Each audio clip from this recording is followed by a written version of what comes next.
Di video-video sebelumnya, kakak udah bahas soal-soal turunan tentang misalnya ada angka pangkat fungsi, atau misalnya fungsi pangkat angka, kayak gitu kan. Nah, yang sekarang yang akan kita bahas ini, kalau ada fungsi pangkat fungsi. Jadi, kita ubah dulu bentuk ini.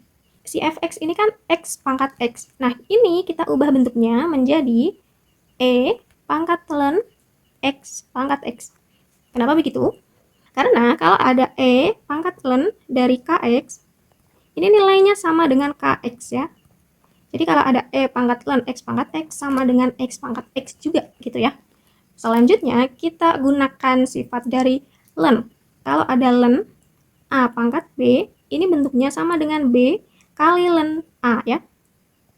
Jadi ini akan sama dengan e pangkat, ini kan a-nya x, b-nya x, berarti yang ini jadinya e pangkat x ln x. Nah, kalau bentuknya sudah seperti ini sama aja dengan bentuk e pangkat ux ya, di mana ux-nya adalah x ln x.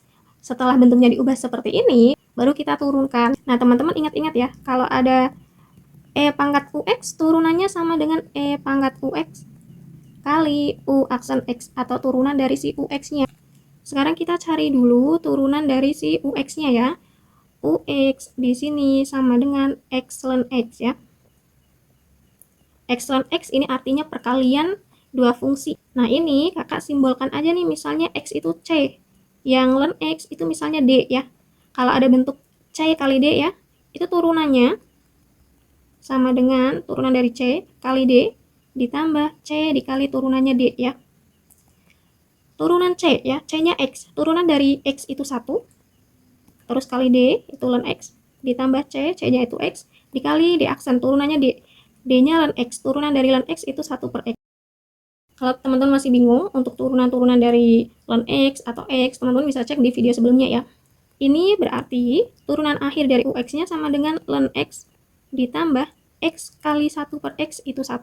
Oleh sebab itu, turunan akhirnya dari si fx ya, si f aksen x ini, e pangkat ux berarti e pangkat x ln x kali u aksen x kan, u aksen x-nya ini ya, ln x tambah 1. Nah, teman-teman, e pangkat x ln x-nya kita balikin lagi ke bentuk awal. Jadinya sama dengan x pangkat x ya. Sehingga turunan akhirnya x pangkat x kali ln x ditambah 1.